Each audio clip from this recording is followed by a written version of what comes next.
website with regards to the themes of the Quran and the guidance and the lessons that it has.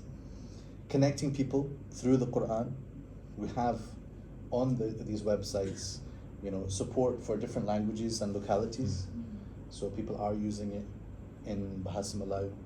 People are adding reflections onto QuranReflect.com in Bahasa Melayu.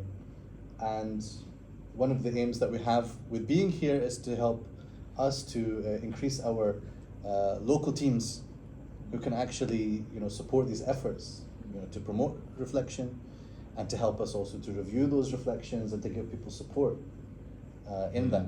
So that's inshallah something that we can discuss further about how we can engage our local expertise here in Malaysia to do this. So we were also meeting with a number of people who run different websites and mobile applications to do with the Quran, to do with reciting and memorizing, to do with meanings and tafsir and reflections. So together we have been thinking about the challenges that we have.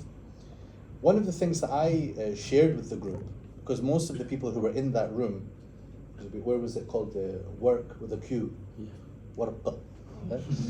This is where we were doing our sessions. And I started off our gathering by saying, I'm not one of you. I'm not a tech person, I'm not an engineer.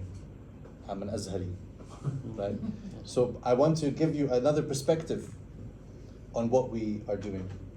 And I wanted them to also feel the burden and the weight of the responsibility of creating Quranic technology. Just like people felt the burden of printing Qur'ans, right? Tomorrow, inshallah, we visit Ashur Quran and Karen Craft, they're printing the Qur'ans. The number of levels of checking and revision and approval and scrutiny that has to go through, we can't then take it lightly when we put it on an app and just stick it onto the internet. Many things can go wrong. Not only that, but also you are shaping people's perception of the Quran. Even the book form, as I was talking in the beginning of the tadhkirah about how we have limited our conception of what it means to be kitab. In a book, there are certain limits that you have. You get to the end of a page, you start the next page, end of a page. Allah Azza wa Jalla did not reveal top of the page, bottom of the page. This happened when we tried to put it into the Mus'haf. And then we had to turn the page. So we've separated what was here from what was here. We can't avoid it. But now on the phone you can avoid it because you can scroll down. Okay? So you solve one problem, but actually you create another problem. Because now we broke the ayat into separate things. So the experience that people have when encountering the Quran in digital forms, when encountering it in printed forms, when encountering it in speech, they're all different experiences. And what we need to do is try to get the best out of all these things. The tech people, I'm telling them to think carefully about what they do. Every decision they make, it has, as we say, ma'alat. It has an end kind of result that they might not see as tech people. And of course, as mullahs and maulanas and asatidha, we also might not see it. We also need to think together and to and try our best to perceive where the thing, what will be best. But I dream about, and I tell Amr and the team about this. What's my dream? Virtual reality Quran, right? The true reality is the Quran, right? This is virtual reality that we. So I think, like, put me in a headset, right? And then I want to swim into the Quran. I want to fly into the universe of the ayat, and I want to fly over to that surah. We go to Surah Yasin, or we go to Surah As-Saff, and I'm going to land. And then I'm going to explore through the ayats, and I'm going to see now not just the words. I'm going to see the images of the ayah. I'm going to see Saffan, Bunyanun Marsus. I don't know. This is crazy, right? But what I'm saying, you have to dream, actually, because this is how Umar ibn Khattab radiallahu anhu, he said to some of his companions, "Tamannaw." He told them one day, "Make a wish." I love that. Yeah, make a wish. So one of them said, "I wish that this house was filled with gold and I could spend it in the way of Allah." Right? And then the best answer that they said was, I wish it was filled with men like Abu Ubaid ibn Jarrah. Right? So they looked at the quality of people. But I think that we have to always make a wish, we have to have high ambitions in order to turn those into some concrete realities. So we have been thinking about the tech world. We can also think about the academic world. I think that a lot of things need to be pursued on different levels. Because a lot of the time, when I'm doing academic work, I'm doing research, publishing papers, books, and sometimes going in deep on a particular ayah and investigating the language and the meanings. I published a paper which is called Fights and Flights. It's got two halves. One half is about IRKHS, كتب عليكم القصاص في القتلى الحر بالحر والعبد بالعبد. Yeah. Half of the paper is a deep dive into this ayah. The other half is a deep dive into Ibrahim and the birds. وإذ قال إبراهيم ربي أرني كيف تحيي الموتى. And I think there's so much fascinating depth in this research, but it's not for everybody. It's not for the general public. And sometimes I'm made to feel guilty for that. Because people say to me, what about the masses? What about everybody? And then I feel guilty, and then I go into the masjid and do a tadhkirah, right? But we shouldn't feel guilty. Also, we need to pursue the knowledge at different levels. And if we don't pursue the higher levels, we will not be able to serve the general levels, or we will do so in a way that actually is not accurate, is not well informed. Our level of discourse will go down and down. Whereas we need to raise everybody up. We need to take people up from year to year and generation to generation. We shouldn't be reproducing the same problems and same limitations that have existed before. We have to solve them. So for this reason, I formed what we call the Ibn Ashur Center for Quranic Studies. And this is a way for me to try to pursue these slightly higher level discussions. Of course, if you're fortunate enough to have a university and departments, this is a great way to do academia. For those of us who are in the West, there are some who manage to do it in the secular universities, but it's very challenging, and it's also very hard to get a job. So, not only for that reason, but I decided to make our own research center, in which I would try my best to get the best out of all the approaches and the methods that we have in our Islamic studies, both the kind of thing that I learned in Al-Azhar and the native Islamic methods, and what I learned in SOAS and learned in a non-Muslim or a secular research environment. So nowadays we get a lot of nervousness around, the O word, Orientalism. Because there is this long history, of course, of Orientalism, and some of it is neutral, maybe. Some of it is very bad and negative. Some of it might be positive and embracing of Islamic cultures and knowledge. So it's not all, ظالم لنفسه. It's not all سابق بالخيرات. We have the muqtasid as well. But certainly we, as Muslims, we take al-hikmatu dalatul mu'min. Right? So it's our property. If somebody figured out a smart way of analyzing the Quran in a way that maybe we didn't do before, we take it as ours. If you figured out an interesting reference or connection between something in the Quran and something in the Bible, I'll take it from you. It's mine now. I'm a mu'min. It's my dalla. Right? You might interpret that in a certain way, or they might attach a certain significance to it, and we might attach a different significance to it. So what we want to do in Ibn Ashur Center is to have a genuinely Islamic academic approach. We would love to learn from other Islamic academic approaches. Ours might differ in some ways. There might be a difference between how things are done in Malaysia versus the UK or the US or Europe. And I think that's a good thing. My PhD thesis that I wrote in SOAS is about tafsir al-Quran bil-Quran. I believe that my thesis is a very pious one, and I did it liwajhillah, I don't believe there's anything in there that goes against anything in our deen. But I also know that if I submitted that in Al-Azhar, they would say, Ada, what's this? It would not be well understood in Al-Azhar because I didn't write it in an Azhari format. I didn't ask Azhari questions. I asked different kinds of questions, which I believe are genuine Islamic questions. But this thesis would maybe not have been accepted in Saudi Arabia or Egypt. Maybe it would be accepted in Malaysia. I will show you, and then you can tell me if it would have been accepted here. But it's different because I am British. I am Scottish, actually. And there's no point in being shy about it. We grow up in our own cultures, environments. We are influenced by a way of thinking. When I was in Egypt, I remember a friend of mine who was a professor there in the Kulliyat Lughat wa Tarjama. So he's teaching Islamic studies in English to Egyptians. He's Egyptian, the students are Egyptians. And one day he asked me just to come, to be a visitor in his class. And he asked them a question, and they didn't know how to understand the question. They found a question that was just very strange. Like, why are you asking that? And then he asked me, and I gave an answer.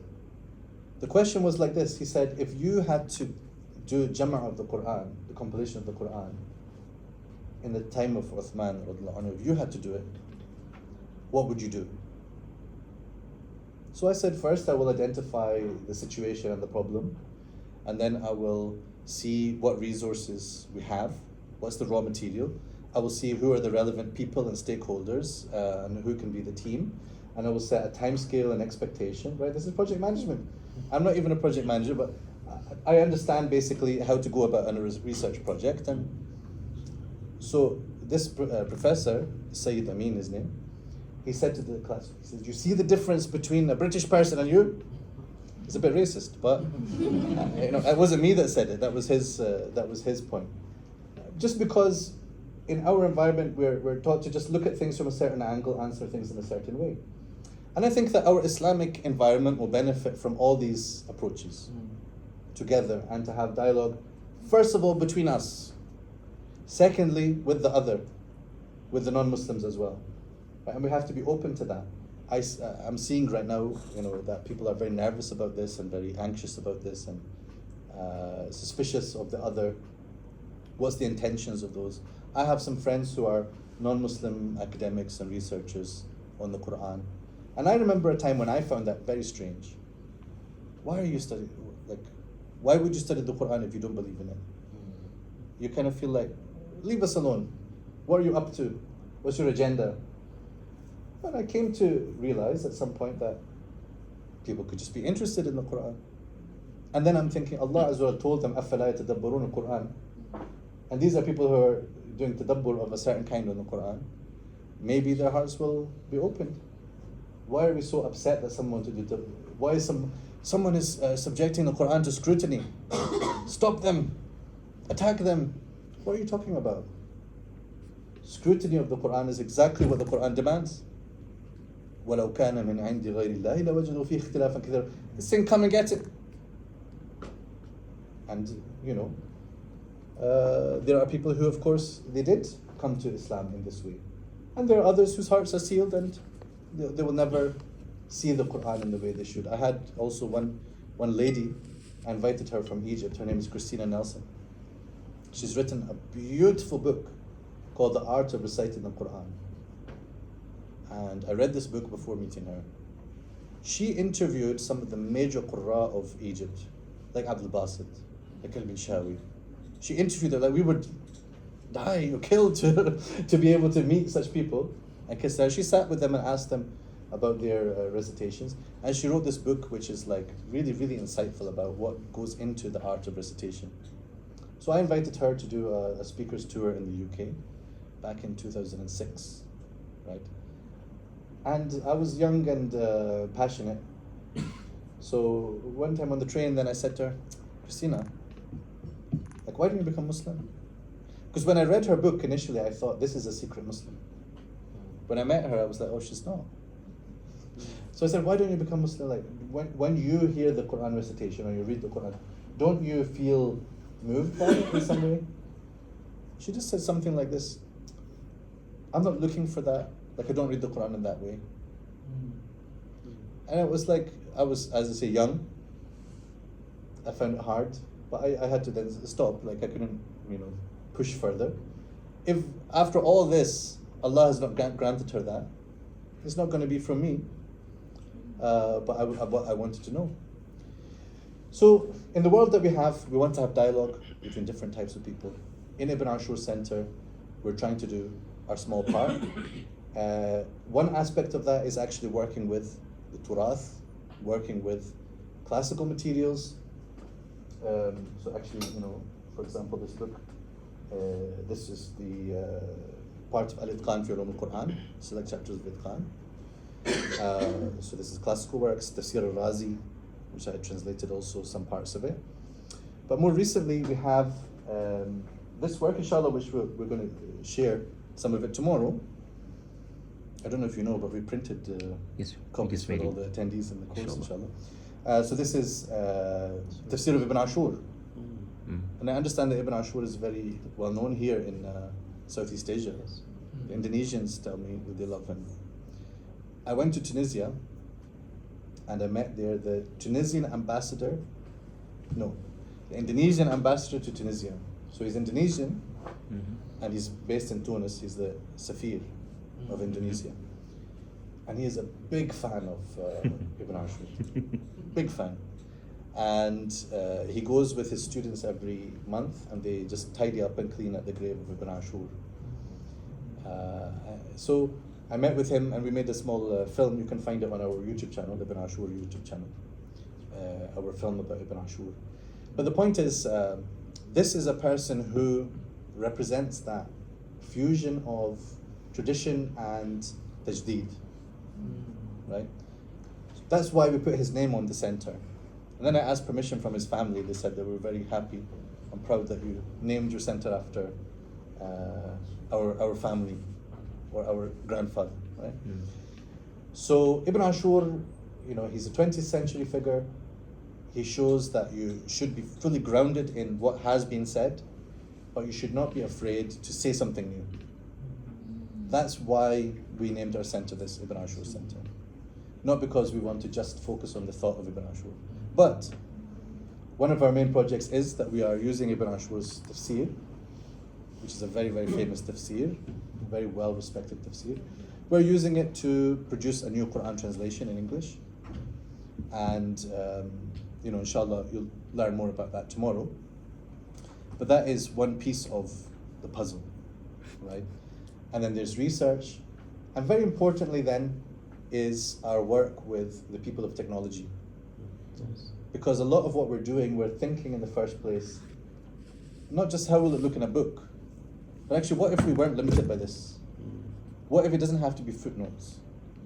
What if there's other ways to represent that same material and that same information?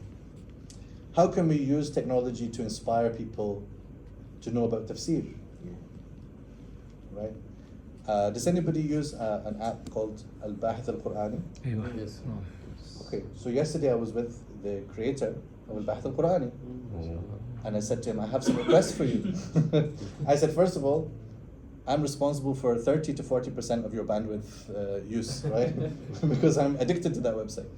But I said, there are things that we can do to make it more, useful for researchers. So on your behalf, I told him some things that he can do, and he's very keen to take these ideas.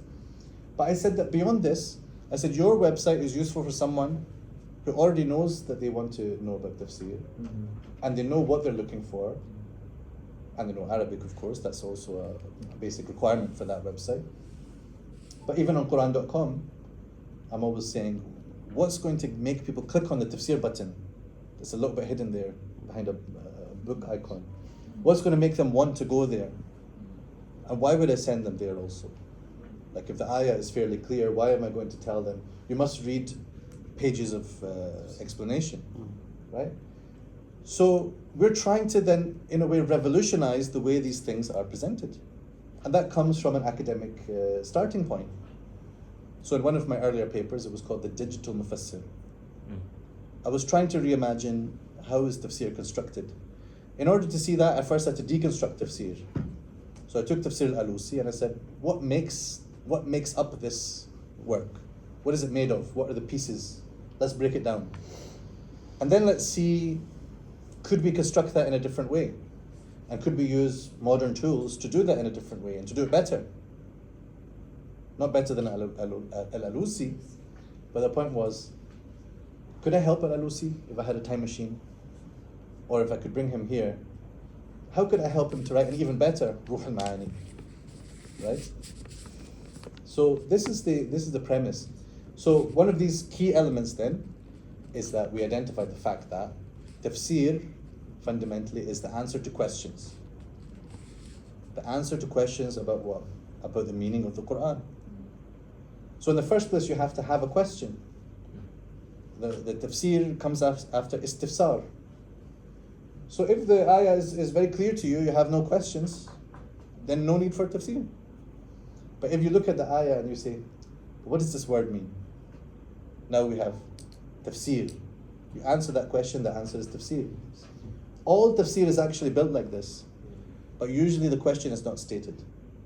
If you go to tafsir of Zamakhshari, فَإِن قُلْتَ, then he'll mention the question. قُلْتُ كَذَا وَكَذَا.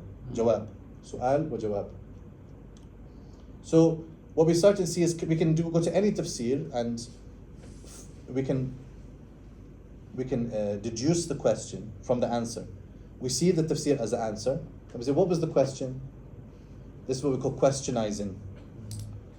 In Arabic, we decide to call it, what would you call it, Ya Ustad? Questionizing. We call it saljaba. Right? Saljaba. Right? New term, yeah. I was going to call it tasweej, from su'al wajim, seen wajim, tasweej. But tasweej has another meaning in the Arabic language. Yes. So we needed a different. We can use tis'al. Tis'al? Inshallah. We can. تاسين ألف مد لام. تسأل. أو التسأل. التسأل يعني نحول الأسئلة إلى سؤال. الجواب إلى سؤال. الجواب إلى سؤال. جميل. تسأل. تساؤلات. Much better than yours. نتبنى هذا إن شاء الله. The problem is I didn't ask Ustad Lugha al-Arabiya before I asked Twitter. So this was the answer I got with tawattur. This is tawatur as well. So okay. So the idea is we identify the questions and then we're able now to put it in front of ordinary people. Here's the ayah and here are some questions that people asked in the past. Not just ordinary people, but Mufassirin asked these questions and they answered them. So what we're trying to do is spark curiosity. We're trying to say to people, there are all sorts of questions that you could ask. Let's start by looking at what people did ask. That's a comfort zone, because we have the answers already. Here it is, this is what Alusi said, this is what Al-Razi said, this is what Ibn Ashur said, this is what Ibn Kathir said. Here's the answer from them. But then what we're trying to do is enter more dangerous territory. We're inviting a problem here. Because once you spark people's curiosity, then they'll get more curious. This is what I want. We need to actually open up the doors of permission. Because what's happened is that our culture has been closing doors for many generations, even centuries. And people are worried, what happens if you open the floodgates? Alhamdulillah, we'll bathe in the Quran. I'm not scared of the floodgates. What I see it as a challenge. People will get curious and then they'll ask more questions. Oh no, then what? Sometimes I think that some of our imams, scholars, they sometimes tell people, don't read. I don't know if anyone would say this here, but I heard this in our country. Imams who would say to people, don't read a translation of the Quran, you'll get misguided. So you think then they're trying to tell you, no, you should read tafsir. No, they say, don't read tafsir, you'll get misguided. So don't read the Quran, or you can read it in Arabic, don't try to understand it because you'll get misguided. Imagine how blasphemous is it possible to be? To call the Quran misguidance. No, not the Quran, it's the translation, it's the tafsir. No. You're saying as soon as you understand the Quran, you get misguided. What is this? This is misguidance.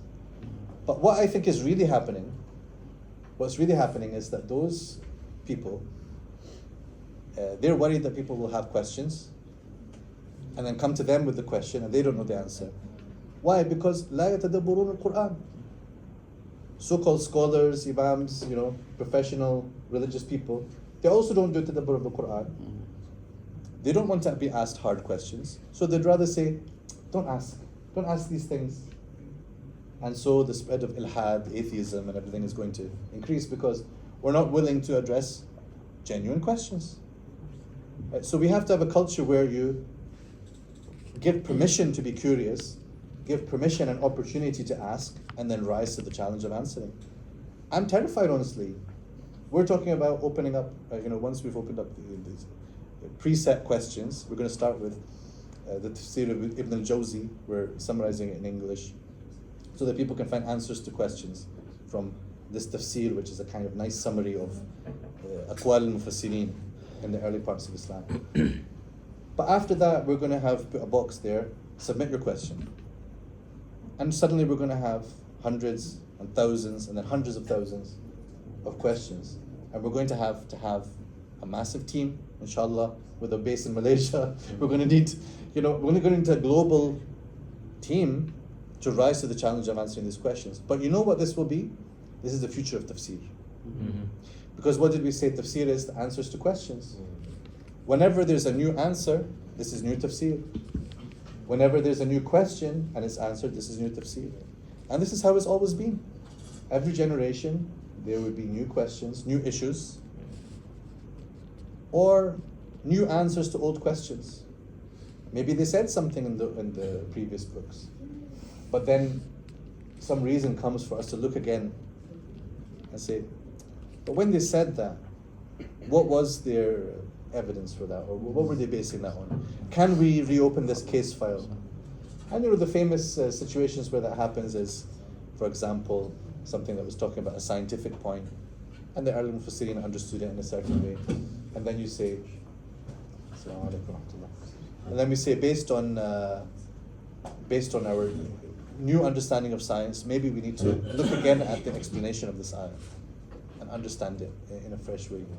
But this should not be limited, of course, to scientific ayat, but many other things as well. So in summary, the importance of advanced levels of study and reflection, not to feel guilty about pursuing that, fulfilling our responsibility to the general public and the masses by cooperating with each other also, and making use of new technologies and thinking about how these can carve out a way forward for us in promoting study, understanding, and reflection upon the Quran. So I would love to hear, your thoughts, observations, maybe any problems that you're facing. It doesn't mean I have the answer, but it just means I can then understand the problems and take them back with me as well, inshallah.